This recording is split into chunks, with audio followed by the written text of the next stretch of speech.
Ladies and gentlemen, remember when we talked about SOPA and I claimed that we would defeat SOPA alongside with the aid of several companies such as Facebook, Reddit, Wikipedia, and Mojang, and we actually did.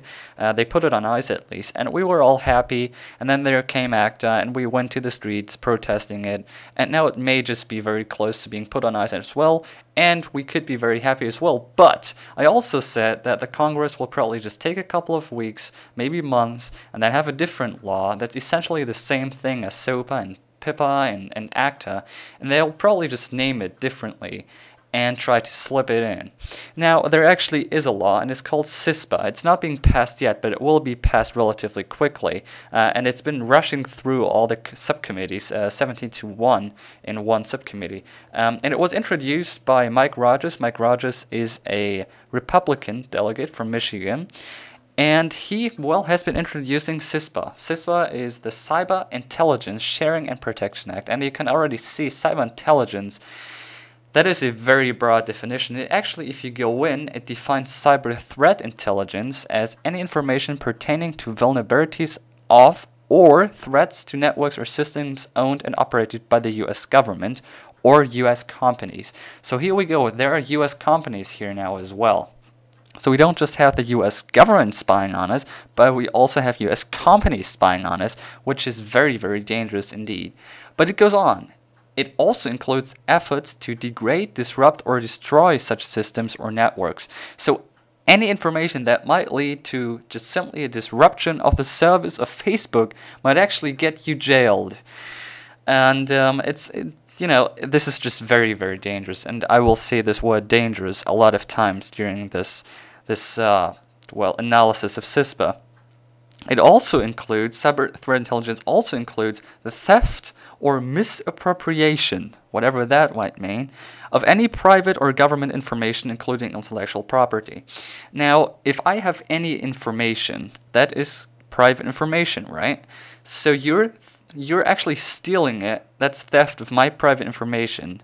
So basically, CISPA would hurt them. But what it actually means is information of a company. So basically, if I go ahead and I figure out information of a company or the government of any misdoings, I'm not allowed to publish them, and I'm actually not allowed to have them in the first place. This is very dangerous, and again, I'm saying this again, I will be saying this a lot of times, but this is very dangerous to whistleblower websites such as WikiLeaks.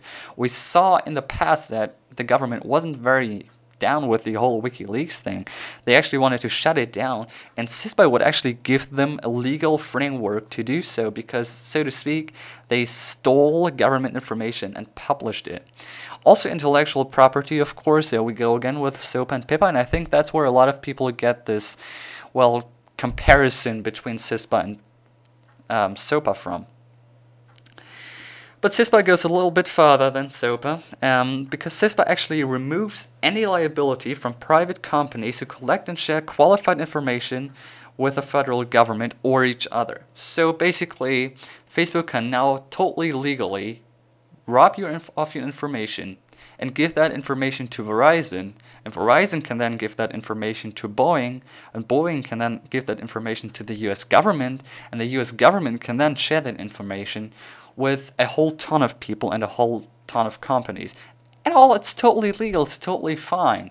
Well, very convenient, you just get a call from Boeing or a call from Twitter or whatever you get this call from, saying, hey, we have all this information about you. You mad, bro?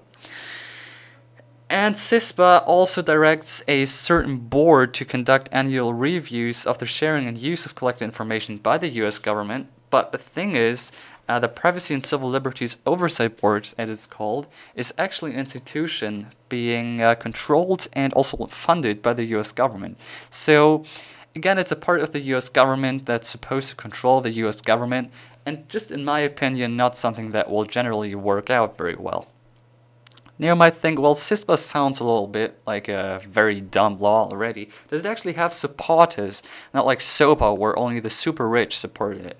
Well, it kind of looks like this with CISPA, except they have a lot more supporters. AT&T is one of them, Facebook is one of them, Microsoft, Boeing, Verizon, and also the Internet Security Alliance. So these are actually just a couple of the supporters. There's actually a list out there with 100 companies supporting it, and also a lot of Republicans and a lot of Democrats from the Congress actually support it as well.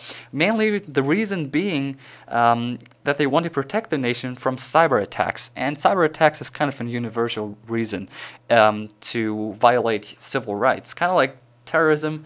And as a matter of fact, this term cyber terrorism is actually a term, even though it's been not really used too much in really constructive debates. For obvious reasons, it's not really clearly defined. Now, the reason behind this also is that they want to protect services like water and power that are well controlled by computers of the government.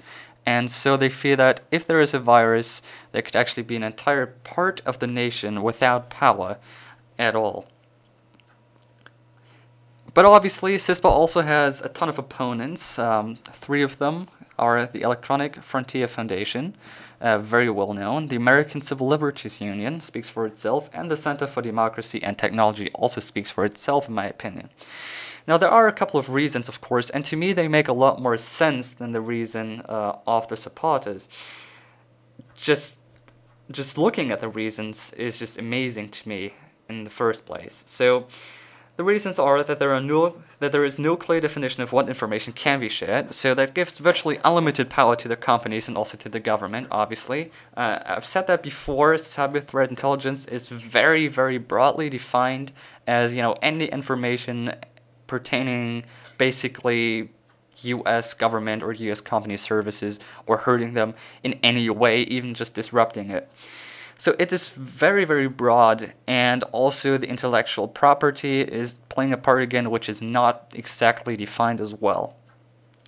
Secondly, this bill is likely to shift cybersecurity efforts away from civilians to the military.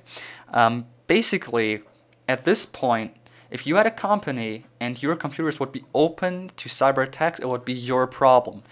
But after this bill, it is actually the military's job to ensure the safety of computers. And this is just another step of involving the military more and more into personal life. We saw the NDAA, and just a couple of years before, we saw the USA Patriot Act, and the military is becoming very strong, and I think this might just really be very dangerous, and here's that word again. And obviously that collected information may be used in any way. They're not always going to be very sure when to collect information, when not to collect information. And so they are going to collect a lot of information, and it is not quite sure what they do with it. It may be used in any way, shape, or form. They can send you spam mail, or they can actually arrest you. It's not really defined once more. There is no protection against the bill, which is kind of the point of laws, but you can't really lock down your computer anymore, because then what do you have to hide? That will be the main question. So there's really no protection against the bill. Companies can now read all your private data and share this information with other companies and the government freely. I've already said that removes any liabilities from private companies and also from the government. But basically, imagine your email provider reading every email you send. Imagine Facebook's scanning every message you send, which I guess they already do, but on a more broad scale. And now they're actually able to just send it to other companies, and also they're able to send it to the US government. And one thing that I found very, very, well, again, dangerous, and this is just extremely dangerous, is that they are able to modify your messages and they are able to stop your messages. So let's say you write an email to your boss. It's very, very important. For some reason, your email provider thinks it's a bad idea, so they stop the email. You get fired, and so on and so forth, just simply because of this law. And also, there is a different thing going on where they can just modify your messages.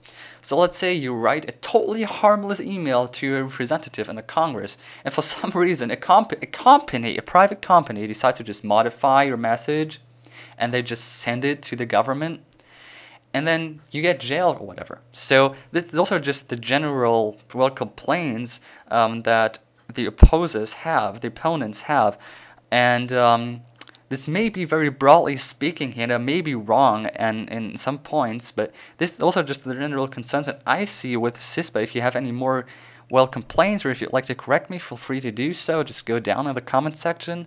And don't forget to rate this video and also subscribe in case you'd like more. Thank you very much.